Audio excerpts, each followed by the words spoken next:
যেখানে বসে সেখানে মোবাইল। আইফোন আল্লাহদের কাজ কি? আইফোন না দাদা। দেখেন আমার হারিয়ে যাওয়া বন্ধুকে খুঁজে পেয়েছি অনেকদিন পরে।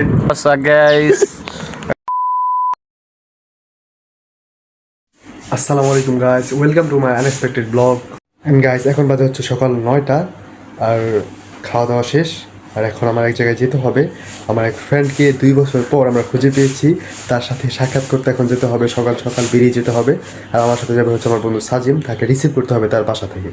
গাইস এখন আছে আমার ফ্রেন্ডের বাসার সামনে, আর এখানে একটা দোকান থেকে দেখেন কি কিনলাম এই যে ফ্রেন্ডের সামনে, যেহেতু অনেকদিন পর যাচ্ছি আর ওর সাথে ও হারাই গেছিলো, দেখা হচ্ছে এর জন্য কিছু কেনাকাটা করলাম। ফ্রেন্ড যে সাজিম, ও আবার বাসায় গেছে, ওর রাত্রে এসে ঘুম হয় না, এর জন্য ক্লাস নিতে গেছে। বুঝছো? এন্ড গাইস আমরা এখন ওই যে আমাদের বিখ্যাত ব্রিজের উপর দাঁড়িয়ে আছে, আমার সাথে দেখেন কি আছে ফ্রেন্ড। হাই দাও একটা। Hello guys. এন্ড গাইস আমরা এখন ফ্রেন্ডের বাসায় যাচ্ছি, অনেকদিন পর দেখা হবে, খুবই এক্সাইটেড। হচ্ছে আমার ফ্রেন্ড যে হারাই গেছিল তাদের বাসায়, এখন তার বিছানার উপর বসে আছি। এখানে ওই বসেছিল কিন্তু আমাদের খাবারের জন্য কি এর জন্য জানি গেছে, আসলে আপনাদের দেখাবো। আর এই যে দাদা দেখেন বসে বসে, যেখানে বসে সেখানে মোবাইল। আইফোন আল্লাহদের কাজ কি? আইফোন না দাদা? এই রে মানে 5 স্টার ছেলে আমার। ওয়েট করেন ওর চেহারা দেখার জন্য ওয়েট করেন যে কি এমন আমার ফ্রেন্ড যে হারাই গেছিল একটা কুলফি খাইয়া। এই যে আমার ফ্রেন্ড, এই যে এই মিয়া বাসায় নাই। এই কি দিছো? আরে তুই নিয়ে নে ভাই। দেখেন বন্ধু আবার আমাদের খাবারের জন্য দেখেন এই যে কি আছে টোস্ট। তাহলে ঠিক আছে। হ্যাঁ তাহলে আবার ঠিক আছে, জাতে মাতাল তাহলে ঠিক না। আবার চানাচুর দিছে, টোস্ট দিছে, টোস্টই খাওয়া যাক নাকি?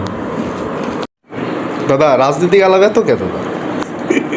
রাজনৈতিক আলাপ, এটা দেশে আমার দেশের ভবিষ্যতের সাথে সম্পৃক্ত। আমি আমার অবশ্যই, দেশের ভবিষ্যৎ নিয়ে চিন্তা করবো না? না না অবশ্যই তুমি ঠিক আছে। কই এই যে আমি আজ স্টুডেন্ট হিসেবে বলি, নট এ পলিটিশিয়ান।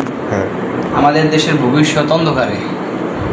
সুতরাং এখানে রাজনীতি যদি তুমি এই যে ডাকসু নির্বাচন হচ্ছে, ডাকসু নির্বাচনে যারা বর্তমানে বিপিজিএস হবে, এরা কি হবে? দেশের প্রখ্যাত রাজনীতি তারা হবে, এরা দেশের ভবিষ্যৎ নির্ধারণ করবে। সুতরাং রাজনীতি ইটস নট এ জোক নাকি? জোক তো দূরের কথা, এটা মানে একটা পার্ট, দেশের লাইফের জীবনের সব একটা পার্ট। তুমি রাজনীতি নাও করতে পারো, কিন্তু এটা একটা পার্ট, তোমার জীবনে এটা জড়াবেই। এটা হচ্ছে রুহানের বাসা। ও ওই যে আমার motor cycle, my best friend bike. এটা হচ্ছে গ্রাউন্ড, মানে এটা হচ্ছে উঠান। উঠানটা খুবই সুন্দর। আর দেখেন প্রকৃতি, আকাশটা কি সুন্দর আজকে। বাইকটা রোদের ভিতর পড়ে গেছে আজকে। দেখেন আমার হারিয়ে যাওয়া বন্ধুকে খুঁজে পেয়েছি অনেকদিন পরে। বন্ধু তোমার ফিলিংস কেমন আছে?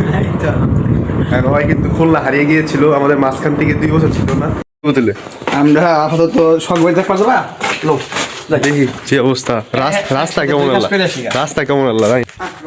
রোহান টাটা যাই। হ্যাঁ আমরা এখন চলে যাচ্ছি রোহানের বাসা থেকে বিদায় নিয়ে। আমাদের গন্তব্য এখন আরেক জায়গায়। গ্রামের ভিতরে যাচ্ছি আর এই এলাকার রাস্তা এত বেশি খারাপ। মানে দেখেন কি অবস্থা রাস্তা। দাদার বেশি গাড়ি চালাইতে রুস্তম থাকলে তোর গাড়ি চালানো যায় না, হেরেতে সামনে।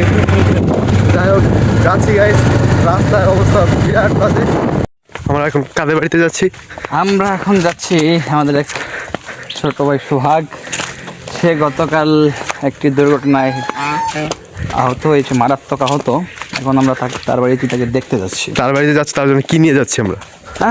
আমরা আসলে তো নিয়ে যাওয়ার মতো আসলে তো কোনো ব্যাপার না, আনুষ্ঠানিকতা। আমরা তো মূলত যাচ্ছি নিজের আত্মাটা দেখার জন্য। এখানে মানে কোনো উপঢৌকন বা যা কিছু এটা তো সব নিমিত্ত মাত্র। বিরাট অবস্থা রাস্তা। গাইস ফাইনালি আমরা এখন সোহাগকে দেখতে যাচ্ছি, কারণ কালকে সে অ্যাক্সিডেন্ট করে মারাত্মকভাবে আহত হয়েছে। এর জন্য আমি আর দাদা যাচ্ছি। গাইস দেখেন রাস্তার কি অবস্থা, বিরাট। দেখেন কি দিয়া মোটরসাইকেল রেখে এসছি ওই পাশে। Really very sorry guys, no Sohag বাড়িতে নাই, কারণ ওর অবস্থা দেখে ওর দাদি স্ট্রোক করছে, এর জন্য ওর নানির বাড়ি চলে গেছে সকালে সিএনজি দিয়ে। কাজ হইলো না, আমি ঘটনাটা সত্যিই খুবই মর্মাহত হলাম। বিকজ এত দূর আমরা আসছি। যতই হোক নাতির বিষয়টা শুনে মানে কেউ কি নিজেকে ধরে রাখতে পারে? অবশ্যই পারে। না না না, কারণ আরো মারাত্মক ভাবে আহত হয়েছে, মারাত্মক মানে এটা খুবই সিরিয়াস। বাঁচার কথা ছিল না। হ্যাঁ হ্যাঁ, মাথার ভিতর দিয়ে কাজ ঢুকছে। বলতে পারবো মাথার ভিতর দিয়ে কাজ ঢুকছে একটা সিএনজির সাথে। বাইরে আমি গিয়েছিলাম কালকে, যখন ওর ড্রেসিং করলো সবকিছু দেখার পর মানে আমি নিজে থাকতে পারিনি, তারপর বেরিয়ে এসে বসছি একটা ছবি তুলা। আমি ছবি অ্যাড করে দিব যদি সম্ভব হয়।